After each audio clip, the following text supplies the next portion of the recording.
बहुत ही हरदिल अजीज शायर, आपका महबूब शायर, आपका अपना, आपके दिलों की धड़कन इमरान प्रतापगढ़ी को एक बार फिर आपके हवाले कर रहा हूं।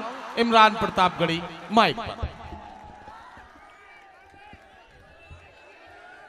बहुत शुक्रिया जी। क्योंकि आजम भाई ने वादा किया था कि 2 शायर के बाद इमरान को फिर पढ़ना है, तो उनका वादा कैसे टाला जाता, पूरा ही करना था जी। मैं जी घर वापसी भी पढ़ूंगा, फलस्तीन भी पढ़ूंगा, और एक नज्म का एक बंद अपनी पसंद से पढ़ूंगा जी। एक नज्म पढ़ता हूं जो मेरे दिल के बहुत करीब है, और मैं बहुत दिन से तलाश में था कि किसी मुशायरे में आजम भाई मिल जाएं तो ये नज्म पढ़ूं। पहली बार मिले हैं वो। हमारे यहाँ भी मुशायरे होते हैं और हर रात हम और नदीम साहब इस बात के गवाह हैं कि हिंदुस्तान के तमाम मुशायरों में हम सब साथ होते हैं। मेहमान खुसूसी जो होता है वो आता है, शमा रोशन करता है, तकरीरें करता है और उसके बाद निकल लेता है। पूरी रात बैठने की हिम्मत साहब आसान नहीं है।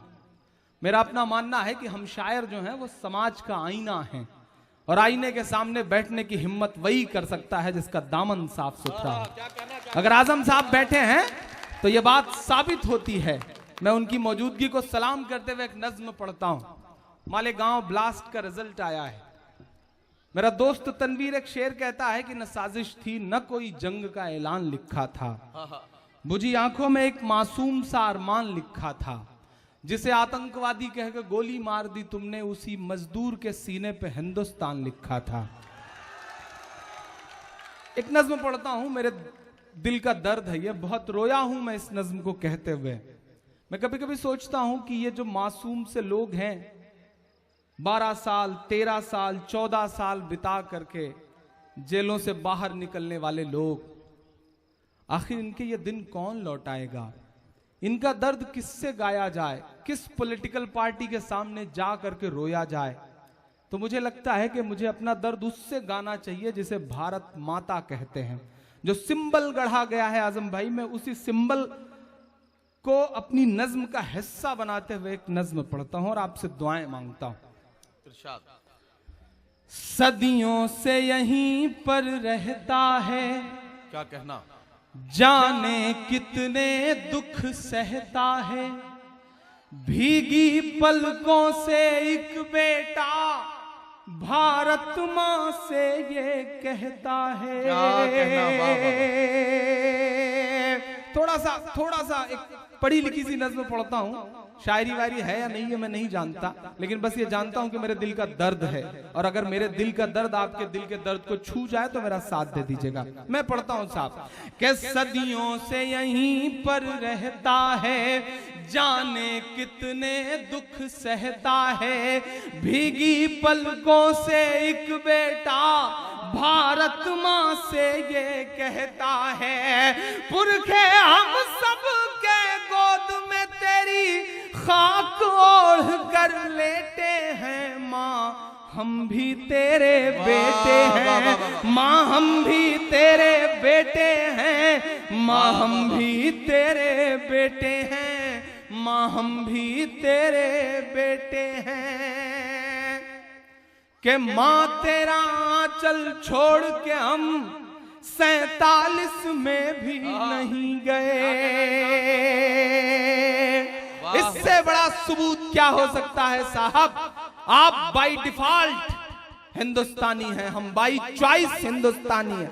हमने चुना है हिंदुस्तान को, हमारा हक 2 गुना है। मैं पढ़ता हूं कि मां तेरा आंचल छोड़ के हम 47 में भी नहीं गए, जिन्ना की और सावरकर वाली साजिश में भी नहीं गए, जिन्ना की और सावरकर वाली साजिश में भी नहीं गए, लेकिन तुझको सहमे सहमे हालात नहीं दिखते हैं माँ, लेकिन तुझको सहमे सहमे हालात नहीं दिखते हैं माँ, जलते कश्मीर बंबई और गुजरात नहीं दिखते हैं माँ, जलते कश्मीर बंबई और गुजरात नहीं दिखते हैं माँ। माँ जब जुबान खोले तो हम गद्दार लिख दिए जाते हैं।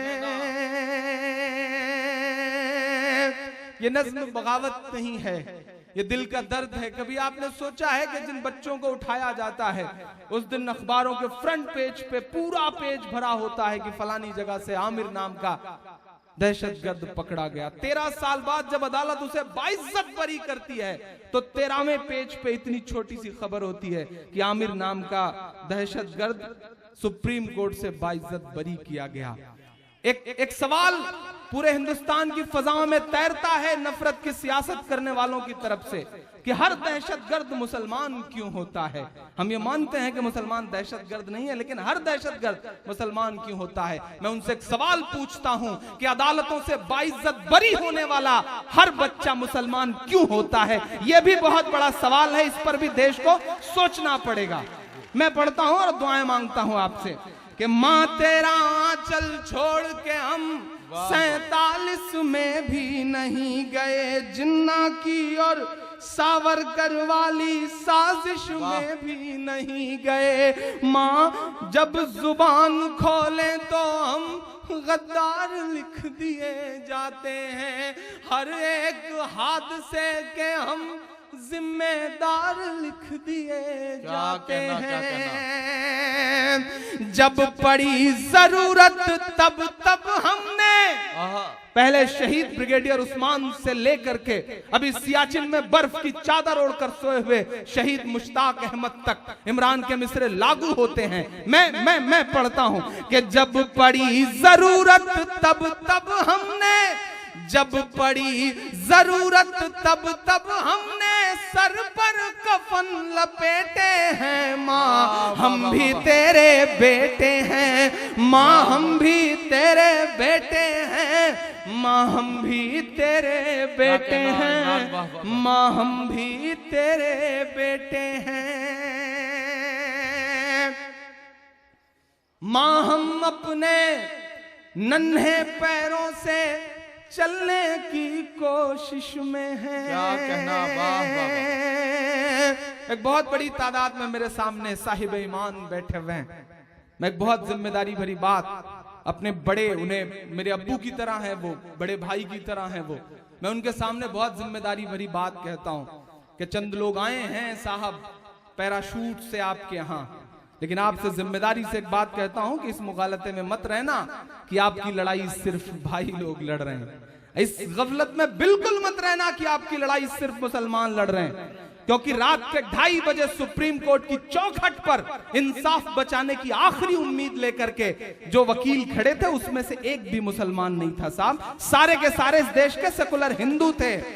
सैल्यूट करिए अपने आसपास के ऐसे चेहरों को, सैल्यूट करिए साहब, पनपाइए अपने आसपास और ऐसे चेहरे। आप गुजरात गुजरात गुजरात चिल्लाते हैं, लेकिन गुजरात के मसले को सच में अदालत तक ले जाने का जिसने काम किया वो कोई मुसलमान नहीं है, उसका नाम तीस्ता सीतलवाड़ है। सैल्यूट करिए ऐसे चेहरों को, सैल्यूट करिए तीस्ता सीतलवाड़ को, सैल्यूट करिए अरुंधति रॉय को, सैल्यूट करिए कुलदीप नैयर को, सैल्यूट करिए शहीद हेमंत करकरे को, जिन्होंने बताया कि दहशत के और भी चेहरे हुआ करते हैं, और अगर वो कुछ दिन और जिंदा रह गए होते तो शायद आपके यहां का सबसे बड़ा दहशतगर्द जेल में होता। यह भी एक बहुत बड़ी सच्ची बात है साहब। सैल्यूट करिए अपने आसपास के ऐसे चेहरों को जो सच में हिंदुस्तान में कौमी एकजहती को बचाए हुए हैं। मैं आखिरी बंद पढ़ता हूं इस नज्म का कि मां हम अपने नन्हे पैरों से चलने की कोशिश में है, इस रंग बदलती दुनिया के संग ढलने की कोशिश में है। हो मुसलमान तो क्या उसकी भी जान तो जान ही होती है। कैकेयी और भरत का एक प्रसंग है, मैं उसे पिरोता हूं एक मिसरे में कि हो मुसलमान तो क्या उसकी भी जान तो जान ही होती है। बेटा कैसा भी हो जाए पर माँ तो माँ ही होती है। कि तू झांक के दिल में देख कभी, तू झांक के दिल में देख कभी, हम कितना दर्द समेटे हैं माँ, हम भी तेरे बेटे हैं माँ, हम भी तेरे बेटे हैं माँ, हम भी तेरे बेटे हैं माँ, हम भी क्या तेरे कहना है इमरान, वाह वाह वाह। हैं। बहुत शुक्रिया। मैं 4 मिनट की एक अपने दिल की जुड़ी नज्म पढ़ता हूं। इन तमाम सारे मामलों के बीच में, हादसों के बीच में मेरी आंखों में एक मंजर है साहब, और उस मंजर में एक 18-19 साल की बेटी है, और उस बेटी का दामन खून से तर है, और वो खून किसी और का नहीं, उसके अब्बू का है। और वो बेटी साजिदा चैनलों के सामने आकर के बस इस देश से बड़ी विनम्रता से महज एक सवाल करती है कि इस देश के सिस्टम से, हुकूमतों से, प्रशासन से, आम आदमियों से मुझे बस एक सवाल करना है कि अगर मेरे फ्रिज में गौ का मांस ना हुआ तो क्या मेरा बाप लौटा सकोगे? फॉरेंसिक रिपोर्ट आ चुकी है, बकरे का गोश्त था। अब मुझे लगता है कि एक बहुत दर्द से जुड़ी हुई एक नज्म आपकी अदालत में रखूं। आप तसव्वुर करें कि माइक पर वो बेटी खड़ी है जिसका नाम साजिदा है। मैं पढ़ता हूं साहब। बताओ मेरा बाप लौटा सकोगे, बताओ मेरा बाप लौटा सकोगे, बताओ मेरा बाप लौटा सकोगे, बताओ मेरा बाप लौटा सकोगे। लिए सर पे सच की रिदा कह रही है, लिए सर पे सच की रिदा कह रही है, वो अशकों को करके विदा कह रही है, वो अशकों को करके विदा कह रही है। टपकते लहू से भिगो कर के दामन ये अखलाक की साजिदा कह रही है कि भरोसा जो टूटा है इंसानियत से, वाह वाह, भरोसा जो टूटा है इंसानियत से, उसे किस तरह आप लौटा सकोगे? बताओ मेरा बाप लौटा सकोगे, बताओ मेरा बाप लौटा सकोगे। जिस दिन का ये हादसा है उसके 3 दिन बाद दिल्ली के जामिया यूनिवर्सिटी में मुशायरा था। केजरीवाल साहब मेहमान खुसूसी थे। मैं माइक पर खड़ा हुआ तो पीछे से नज्म पढ़ते हुए मेरे शायर दोस्तों ने कहा, आजम भाई कि इमरान साहब यहाँ सोच समझ के पढ़िएगा, यहाँ से आवाज वहां तक जाती है। मैंने कहा यही तो मैं चाहता हूं कि मेरी आवाज वहां तक जाए। आखिरी बंद पढ़ता हूं इस नज्म का साहब, बहुत जल्दी जल्दी मैं काम लेता हूं। भरोसा जो टूटा है इंसानियत से, उसे किस तरह आप लौटा सकोगे? बताओ मेरा बाप लौटा सकोगे, बताओ मेरा बाप लौटा सकोगे। वो गांधी के इस देश से कह रही है, वो नफरत के परिवेश से कह रही है, वो गांधी के इस देश से कह रही है, वो नफरत के परिवेश से कह रही है। सियासत के मासूम चेहरे भी सुन ले, हमारे मुख्यमंत्री जी युवा हैं, बहुत अच्छे हैं, आवाम का दर्द महसूस करते हैं। मैं उन्हें इस दर्द को महसूस करने के लिए सल्यूट करता हूँ। मुआवजे बहुत देते हैं, लेकिन मैं बहुत आज पूरी भीड़ के बीच में आज इमरान उनके छोटे भाई जैसा ये गुजारिश करता है कि हमें मुआवजे न दिए जाएं।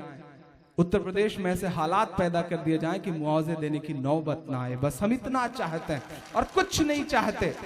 मैं पढ़ता हूं, वो गांधी के इस देश से कह रही है, वो नफरत के परिवेश से कह रही है, सियासत के मासूम चेहरे भी सुन ले, वो राहुल से अखिलेश से कह रही है,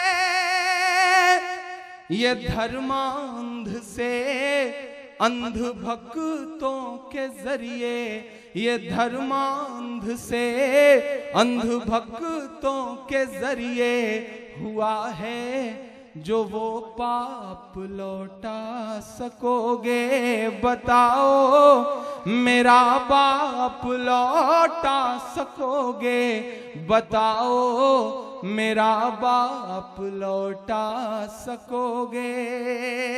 कि हवाओं की सरगोशियां कह रही हैं, ये सच की फरामोशियां कह रही हैं। हवाओं की सरगोशियां कह रही हैं। आशा भोसले के बेटे के बर्थडे तक पे ट्वीट करने वाला इंसान, अफगानिस्तान के राष्ट्रपति को 72 दिन पहले ट्विटर पे जन्मदिन की मुबारकबाद देकर के फजीहत करने वाला इंसान, दिल्ली से महज 38 किलोमीटर दूर आंसू नहीं देखता, लाशें नहीं देखता। एक मिनट। हाँ जी। आजम भाई ने एक बात कही कि उसे इंसान नहीं सिर्फ आदमी कहा जाए। बहुत शुक्रिया, आज से सिर्फ आदमी कहा जाएगा। उसे 38 किलोमीटर दूर कुछ नहीं दिखता। कुछ तो है जिसकी पर्दादारी है।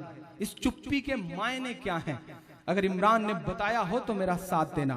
शायद इतना कड़वा नहीं होना चाहिए हमें, लेकिन मैं एक बहुत छोटी सी बात मुझे याद आती है कि संसद की सीढ़ियों से पहले प्रधानमंत्री पंडित जवाहरलाल नेहरू जी उतर रहे थे। उनके साथ उस वक्त के बहुत बड़े कवि, राष्ट्र कवि रामधारी सिंह दिनकर उतर रहे थे। एकाएक नेहरू जी का पांव लड़खड़ाया, नेहरू जी गिरने को हुए कि दिनकर जी ने उनका हाथ थाम लिया। तो नेहरू जी ने कहा कि दिनकर जी आपका बहुत शुक्रिया, आपने मुझे गिरने से बचा लिया। तो दिनकर जी के जवाब को हम तमाम शायरों का जवाब समझा जाए। दिनकर जी ने कहा कि नेहरू जी, इस देश की सियासत के कदम जब जब लड़खड़ाएंगे, साहित्य और अदब उसे सहारा देगा। मैं शायद अपनी उस जिम्मेदारी को निभाते हुए मिसरे पढ़ता हूं कि हवाओं की सरगोशियां कह रही हैं, ये सच की फरामोशियां कह रही हैं। हवाओं की सरगोशियां कह रही हैं, हवाओं की सरगोशियां कह रही हैं, ये सच की फरामोशियां कह रही हैं कि उस कत्ल में जैसे खुद भी वो शामिल। अगर सच बोला हो इमरान ने तो कोई भी हाथ खामोश ना रहे, वरना मैं कमजोर पड़ूंगा। थे इस कत्ल में जैसे खुद भी वो शामिल, थे इस कत्ल में जैसे खुद भी वो शामिल, ये मोदी की खामोशियां कह रही है कि लगा है जो भारत के दामन पे धब्बा, लगा है जो भारत के दामन पे धब्बा, ये है एक अभिशाप, लौटा सकोगे, बताओ मेरा बाप लौटा सकोगे, बताओ मेरा बाप लौटा सकोगे। बहुत शुक्रिया। मैं आऊं जाऊं उतनी देर में, चूंकि मेरी फ्लाइट है, मुझे भागना है लखनऊ से। मैं जाते जाते 3-4 मिनट की एक नज्म बहुत दिल से देखिए आपकी बहुत सारी फरमाइशें हैं, एक दिन में तो पूरी नहीं की जा सकती। हालांकि जफर अमीन डक्कू साहब ने आपको इतना समझदार बना दिया है कि आप 5 रुपए में 50 रुपए का काम लेने का हुनर सीख गए हैं साहब। ये गोरखपुर है, इन्हें इतना सियासत समझा दी है डक्कू भाई ने कि बस कहाँ कौन सी नस दबानी है, शायर तो मजबूर ही है। वो मुझे याद आता है नदीम भाई, वो पिछले दिनों एक रामपुर के साहब, एक इलाहाबाद के और गोरखपुर के 3 साहब सफर कर रहे थे। ये वाकई हम जिंदगी को जीते हैं, पैसे खर्च करते हैं, पहला नंबर इलाहाबाद वाले का आया कि आप साबित करो। तो उन्होंने 500 की नोट निकाली आजम भाई, उसको मोड़ के सिगरेट बनाया, जला के पीने लगे। बोले देखो हम 500 रुपए की लम्हा भर में सिगरेट पी जाते हैं। पलट के रामपुर वाले साहब की तरफ देखने लगे तो उन्होंने 1000 की नोट निकाली, उसको मोड़ के जला के सिगरेट बनाया और पीने लगे। बोले देखो हम 1000 रुपए लम्हा भर में खर्च कर देते हैं। अब दोनों पलट के गोरखपुर वाले की तरफ देखने लगे कि बेटा 1000 से तो बड़ी नोट भी नहीं होती, अब क्या करोगे। लेकिन साहब ये गोरखपुर है, जफर अमीन साहब का गोरखपुर, समझदार लोगों का गोरखपुर। उस बंदे ने एक लम्हा सोचा, फिर अपनी ब्रीफकेस खोली, चेकबुक निकाली, उस पे भरा 5 लाख, उसको मोड़ के चला के सिगरेट पीने लगा।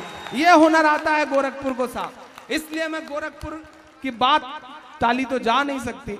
मैं एक नज्म पढ़ता हूँ। क्या कहना है इमरान जी बाबा? जी मैं पढ़ता हूँ। अब आप जो चाह रहे हैं मैं वही पढ़ता हूँ। आप जहां हैं, आजम भाई जहां से आए हैं, इर्द गिर्द तमाम ऐसे लोग निकल आए हैं जो 5-5 लाख रुपया लेके घूम रहे हैं। और वो इसलिए घूम रहे हैं कि ले लीजिए और आ जाइए, घर वापस आ जाइए, पलट आइए, हमारे यहाँ आ जाइए, 5 लाख ले लीजिए, रेट लग रहे हैं साहब। मैं नज्म में पढ़ता हूँ, बहुत बदमाशी भरी, मैं सीधे सीधे कहता हूँ। मतलब एक मेरे जैसा शायर इस उम्र का यही सब बदमाशियां कर सकता है। एक नज्म पढ़ता हूँ। 5 लाख रेट लग रहे हैं, रेट भी लग रहे हैं आजम भाई तो 5 लाख। मैं आपको एक वाकया सुनाता हूं कि जो हमें ईमान से दूसरे घरों में बुलाने की कोशिशों में लगे लोग हैं, वो ये भूल जाते हैं कि दुनिया की सुपर पावर ताकत वाले मुल्क में एक शख्स हुआ करता था जिसके पैरों की थिरकन पे दुनिया अरबों डॉलर लुटा दिया करती थी। लेकिन उस शख्स को कहीं सुकून नहीं मिलता था, तो उसने अपने चचेरे भाई से कहा मुझे सुकून की तलाश है। तो चचेरे भाई ने कहा कि सुकून चाहते हो तो कुरान पढ़ो। उस शख्स ने कुरान पढ़ी और उसके बाद इस्लाम में दाखिल हुआ। उस शख्स का नाम माइकल जैक्सन था। कुछ बात तो है साहब मेरे इस्लाम में, कुछ बात तो है इस्लाम में। अरे वाह, कुछ बात तो है साहब के जिस शख्स के मुक्के से दुनिया कांपती थी, वो शख्स दुनिया की तमाम शोहरतों को एक किनारे रख करके मोहम्मद अली हो जाता है। कुछ बात तो है मेरे इस्लाम में, कुछ बात तो है साहब कि जिस शख्स के मुक्के से डर करके लोग रिंग छोड़ दिया करते थे, वो माइक टायसन पिछले दिनों काबे का तवाफ करता हुआ नजर आता है। कुछ बात तो है साहब इस्लाम में, कुछ बात तो है कि यूसुफ योहाना मोहम्मद यूसुफ हो जाता है। कुछ बात तो है कि सुनीता विलियम्स जब अंतरिक्ष में जाती हैं तो उन्हें सिर्फ 2 जगह रोशनी दिखाई पड़ती है, वो 2 जगह हैं मक्का और मदीना। कुछ बात तो है मेरे इस्लाम में। आप रेट भी लगा रहे हैं तो 5 लाख। मैं एक नज़्म पढ़ता हूं आजम भाई और दुआएं मांगता हूं आपसे। कह रहा हूं मैं ये नाप कर तोल कर, सुन के बताइएगा। इधर जो कुर्सियों पे बैठे लोग हैं कसम खा के आए हैं कि दाद नहीं देंगे, मैं उनसे भी शिरकत चाह रहा हूं साहब, थोड़ा सा बेदार हो जाइए। कह रहा हूं मैं ये नाप कर तोल कर, अपने ईमान की आवाज पर बोल कर, अपने ईमान की आवाज पर बोल कर, ख्वाब घर वापसी का जो बुनते हैं वो, ख्वाब घर वापसी का जो बुनते हैं वो, मेरी धड़कन सुने कान को खोल कर, मेरी धड़कन सुने कान को खोल कर। हम मोहम्मद के इस्लाम की शान पर, अगला मिसरा अगर दिल को लग जाए तो मुझे भी देखना है कि आप उनसे कितनी मोहब्बत करते हैं। हम मोहम्मद के इस्लाम की शान पर कल भी कुर्बान थे, अब भी कुर्बान है। हम मुसलमान हैं, हम मुसलमान हैं, हम मुसलमान हैं, हम मुसलमान हैं। मेरे भारत तेरी, मेरे भारत तेरी आन है, शान है। हम तेरी सरहदों के निगहबान हैं। हम मुसलमान हैं, हम मुसलमान हैं, हम मुसलमान हैं, हम मुसलमान हैं। क्या कहना है इमरान प्रतापगढ़ी साहब? हम तो फारस अरब से भी आए नहीं। मैंने बचपन में आंख खोली तो जब मैं सड़क पार करते हुए मेरे पैर लड़खड़ाने लगते थे, तो सीताराम चाचा रहते थे, वो मेरी उंगली पकड़ के मुझे सड़क पार करवाया करते थे। भगवती चाचा मुझे गाड़ियों से बचाया करते थे। हमने उस हिंदुस्तान में आंखें खोली। ये कौन है जो नफरतों के सौदागर हैं? मैं पढ़ता हूं साहब कि हम तो फारस अरब से भी आए नहीं, तेरे अपने हैं हम तो पराए नहीं। तेरे अपने हैं हम तो पराए नहीं। इस तरह से सितम हम पे ढाए गए, इस तरह से सितम हम पे ढाए गए। मुद्दतें हो गई मुस्कुराए नहीं, मुद्दतें हो गई मुस्कुराए नहीं। बोलना तो पड़ेगा, बहुत चुप्पी खतरनाक होती है। वक्त से आंख मिलाना पड़ेगा, बोलना पड़ेगा, क्योंकि जो वक्त से आंख नहीं मिलाते वक्त उनसे बहुत बुरा इम्तिहान लेता है। जिन अंग्रेजों की हुकूमत में कभी सूरज नहीं डूबता था, वो वक्त से आंख नहीं मिला सके तो आज उनके राजाओं के कपड़े बैंड बाजे वाले पहनते हैं। वक्त से आंख तो मिलाना पड़ेगा साहब। तब मैं मिसरे पढ़ता हूं।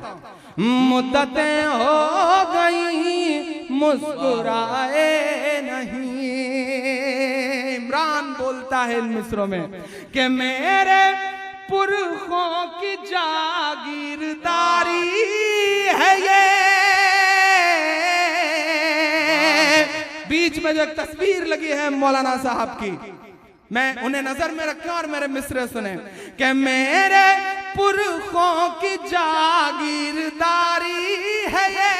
मत समझना कि हम लोग मेहमान हैं, हम मुसलमान हैं, हम मुसलमान हैं, हम मुसलमान हैं, हम मुसलमान हैं। मेरे भारत तेरी आन है, शान है। वाह वाह। हम मुसलमान हैं, हम मुसलमान हैं। हमारे मजहब को दहशत से जोड़ने वाले वो तथाकथित लोगों, आप इस्लाम को लहू बहाने वाला मजहब कहते हैं। अरे जो मजहब वजू करते हुए नाहक पानी बहाने तक की इजाजत नहीं देता, वो लहू बहाने की इजाजत कैसे दे सकता है? हम तो उनके मानने वाले हैं जिन पर रोज कूड़ा फेंका जाता था। एक दिन नहीं फेंका गया तो उस बुढ़िया का हाल चाल लेने के लिए उसके घर गए। जो जो जो इस्लाम का लिबास या चोला ओढ़ करके दहशत कर रहे हैं पूरी दुनिया में, मैं उनकी मजम्मत करता हूं। यहां इस बहुत जिम्मेदारी भरे डाइस से आजम साहब जैसी बड़ी शख्सियत की मौजूदगी में कड़े शब्दों में मजम्मत करता हूं, क्योंकि जिस तरह बिस्मिल्लाह कह करके शराब पीने से हराम शराब हलाल नहीं हो जाती, उसी तरह अल्लाह अकबर कह करके मासूमों का कत्ल कर देने से वो कत्ल जायज नहीं हो जाता। हम मजम्मत करते हैं, लेकिन जो इस नाम पर जो सियासतें चल रही हैं साहब, उनसे बेदारी भी जरूरी है। मैं एक बंद पढ़ता हूं, घर वापसी घर वापसी घर वापसी। आजम भाई आप चौंकेंगे इस मिसरे पर, अच्छा लगे तो आपकी भी दुआएं मांगता हूं। ठीक है साहब, मैं 2 नाम गिना रहा हूं, अगर करिए तो उनकी घर वापसी करिए। पढ़ता हूं साहब, सुनेगा। कि सब पे लागू न ये बेबसी कीजिए। अभी जो ये बड़ी बड़ी बातें कर रहे थे उन्हें राज्यसभा भी भेजा गया साहब।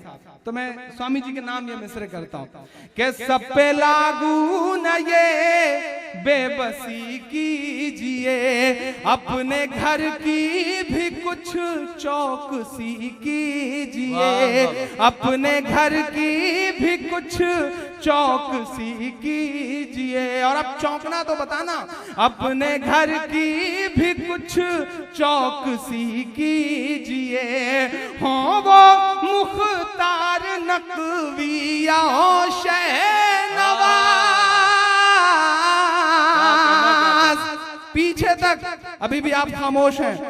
हो वो मुख्तार नकवी या शहनवाज, पहले उनकी तो घर वापसी कीजिए, पहले उनकी तो घर वापसी कीजिए।